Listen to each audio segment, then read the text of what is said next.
ఓసారి వద్దనుకొని వదిలేసిన వారు మళ్ళీ పిలిచారు అని పరిగెత్తుకొని వెళ్లే ముందు ఈసారి చేసే అవమానం ఇంకెంత ఘోరంగా ఉంటుందో అని ఊహించుకో.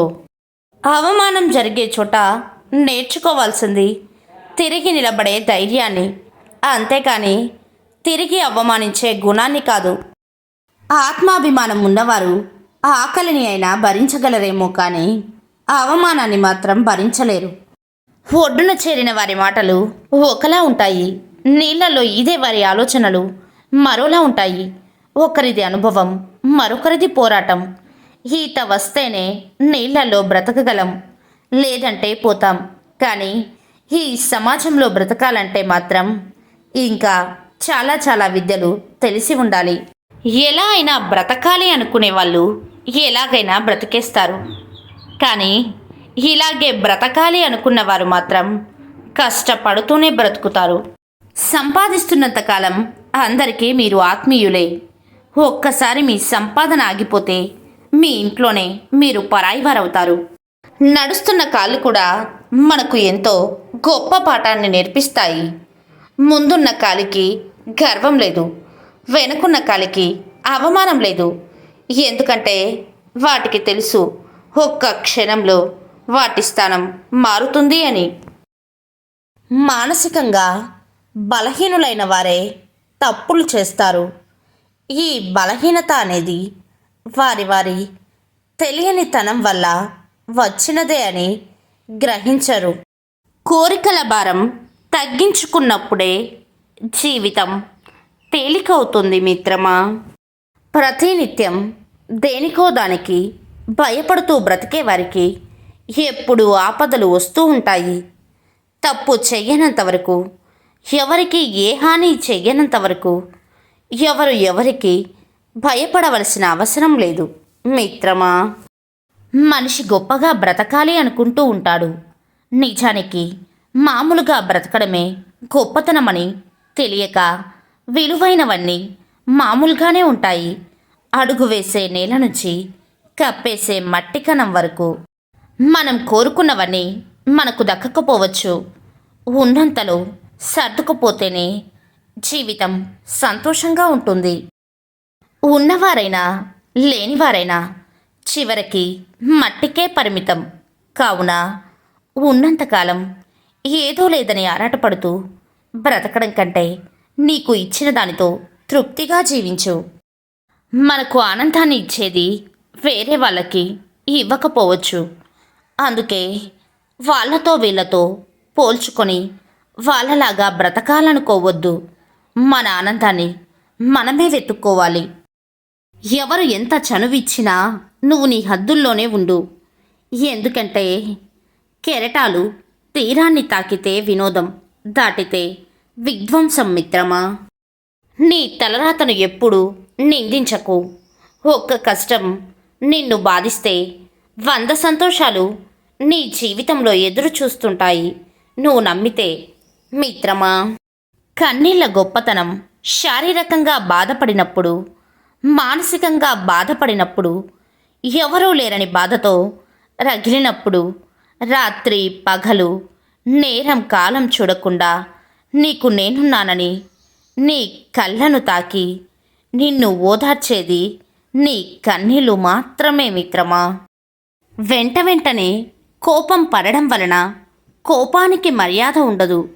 కోపమే పడకుండా ఉన్నట్లయితే మనకు మర్యాద ఉండదు.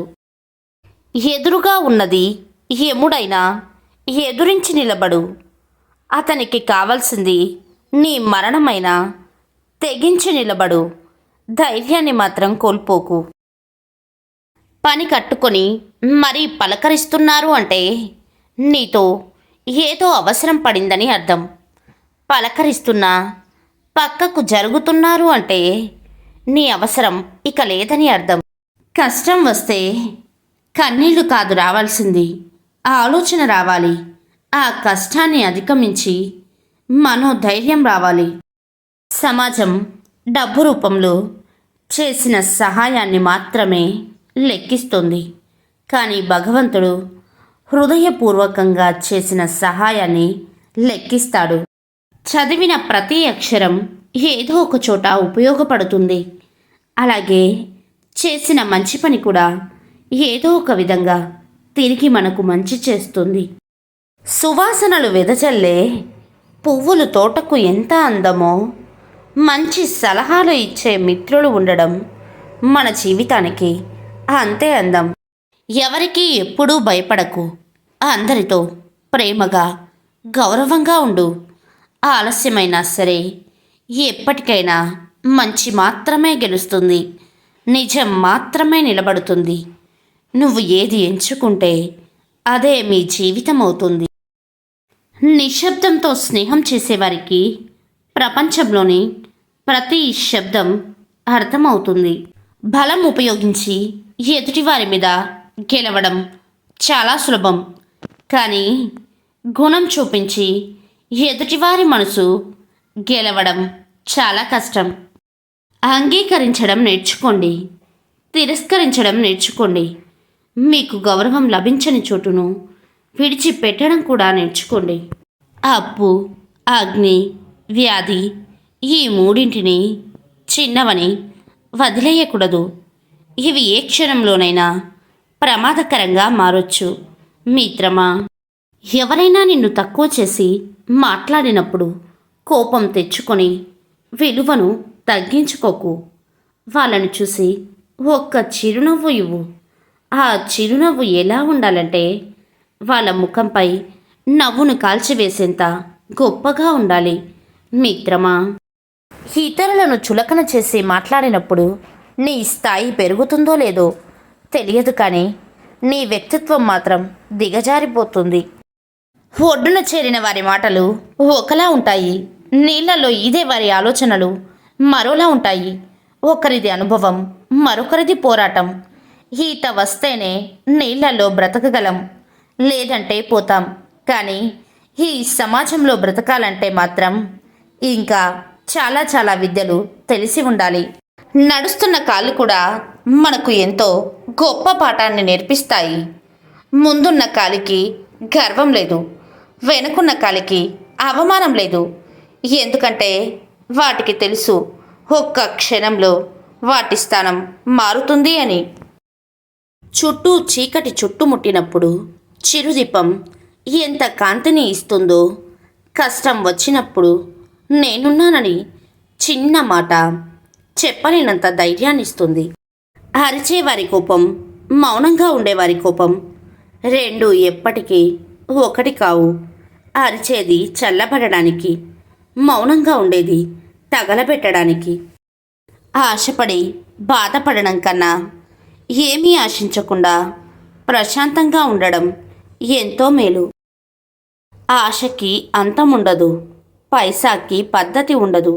ఈ రెండిటి వెనకాల పరిగెత్తేవారికి మనశ్శాంతి ఉండదు. చేతిలో డబ్బు ఉండి ఏదైనా కొనాలి అనిపిస్తే 3 ప్రశ్నలు వేసుకోండి. అది నాకు అవసరమా? ఎన్నిసార్లు ఉపయోగిస్తానో? అది లేకపోతే వచ్చే నష్టమేంటి? ఈ మూడింటికి సరైన సమాధానం తెలిసినప్పుడు కొనండి. ఇలా కొంతకాలం పాటించారు అంటే మిగిలిన డబ్బు మీరేం చెయ్యాలో అని చెప్తుంది. అర్థం లేని ఆవేశం, అవసరం లేని ఖర్చు, పనికిరాని పొగరు, పనికిమాలిన ఆవేశం, లక్ష్యం లేని జీవితం, విచక్షణ లేని మాటలు, వీటితోనే మనుషుల జీవితాలు నాశనమవుతున్నాయి. కుళ్ళు కుతంత్రాలు లేకుండా నిజాయితీగా స్వేచ్ఛగా బ్రతకాలి మిత్రమా. సమయం ఎప్పుడు ఒకే చోట ఆగదు, జీవితం ఎప్పుడు ఒకేలా ఉండదు. ఏ పరిస్థితినైనా సానుకూలంగా స్వీకరిస్తేనే జీవితం సాఫీగా సాగుతుంది. కొందరు నమ్మకం అనే ముసుగులో మోసం చేస్తారు, మరికొందరు యోగక్షేమాలు కనుక్కునే నెపంతో రహస్యాలు తెలుసుకుంటారు. అలాంటి వారితో జాగ్రత్త. మన వెనుకే ఉంటూ మనల్ని మోసం చేస్తారు. కష్టపడవలసిన సమయంలో ఖాళీగా ఉంటున్నామంటే ఇన్నేళ్ళు మనపై ఎన్నో ఆశలు పెట్టుకున్న మన వాళ్ళను అవమానించడమే. ఏదైనా మొదలు పెట్టడానికి మోటివేషన్ ఉంటే సరిపోవచ్చు, కానీ కడవరకు నిలవాలంటే బలమైన సంకల్పం ఉండాలి, ధైర్యం ఉండాలి, నీ మీద నీకు నమ్మకం ఉండాలి మిత్రమా. సమాజం డబ్బు రూపంలో చేసిన సహాయాన్ని మాత్రమే లెక్కిస్తుంది, కానీ భగవంతుడు హృదయపూర్వకంగా చేసిన సహాయాన్ని లెక్కిస్తాడు. బలం ఉపయోగించి ఎదుటివారి మీద గెలవడం చాలా సులభం, కానీ గుణం చూపించి ఎదుటివారి మనసు గెలవడం చాలా కష్టం.